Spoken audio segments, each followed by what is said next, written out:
the story of the brachas that Yitzchak wanted to give to Esav, and he ended up giving it to Yaakov. So we know the story that Rivka, for some reason and somehow in some aspect, understood that the bracha had to remain with Yaakov, not with Esav, and she realized that she had to fool Yitzchak into giving the brachas to Yaakov. But something very interesting, a lot of focus on the food, that Yitzchak asked Esav to prepare him some food and bring him like I like it, and that way I'll be able to bless you, like I'll be in a good mood and I'll be able to give you the brachas. And Rivka also, when Rivka tells Yaakov, she says, I heard that Yitzchak told Esav to prepare him food in order that he should be in a good mood. I want you to prepare this food. I have food, you can prepare it, and then you'll be able to bring out this good mood in Yitzchak, and you'll be able to get the brachas. We're talking about the holiest of holy. We're talking about our Avos HaKadoshim, that they were talking. We're minimizing them to somebody who enjoys a good piece of steak, and that's why he's going to give the bracha.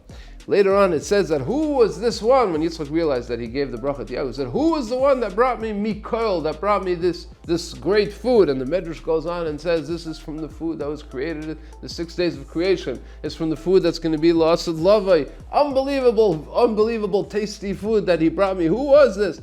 It was Yitzchak really so entrenched in the physical taste of the food. That's what was causing him the bracha. What's going on over here?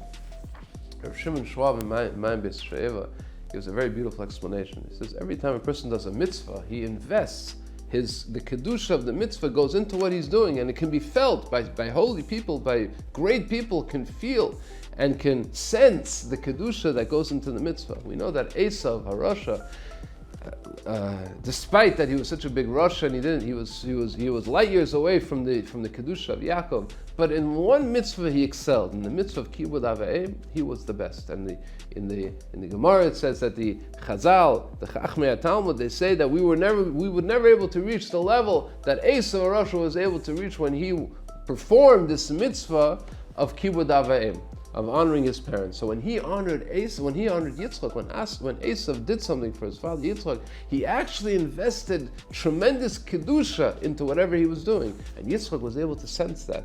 Now Esav was a total Rasha, and Yitzchak knew that he wasn't the greatest of people, but he sensed the kedusha, and he thought that this kedusha warranted that Esav was worthy to be able to accept the bracha.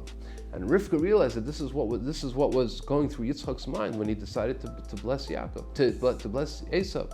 She said, I can't just send Yaakov in. Yitzchak really feels that there's a kedusha in the mitzvah. Now he's fooling him. Esav is fooling, like we know. Esav fooled Yitzchak, like Rashi brings at the beginning of the parasha. He was not somebody who was doing it for the proper motives. But the truth was that when he did the mitzvah, he did it with all his energy. He invested his everything into honoring his father, and it did, and there was kedusha there. Can't run away from that. When Esav performed the mitzvah, he did, but he was really doing it only to fool his father, and Rivka knew that.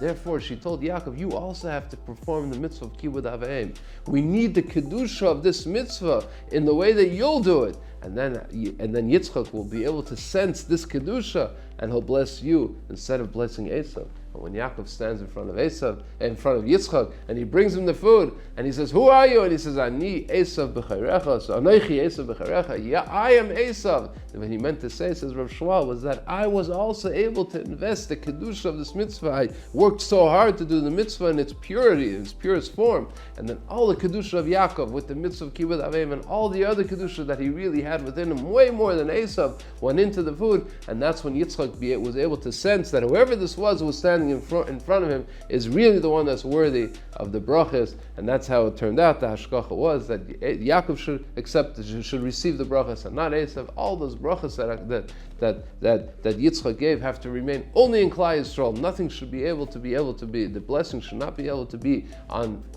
in any way positively affecting our enemies. It has to remain only in Klal Yisrael. But we see from here the tremendous kedusha that goes into every mitzvah. It's such a level that the tzaddik is able to sense it. Somebody who is very sensitive to kedusha is able to sense, even in material matters, even in food, he's able to sense this kedusha that goes in because it was prepared with the mitzvah of Kibud Avaim. Good Shabbos.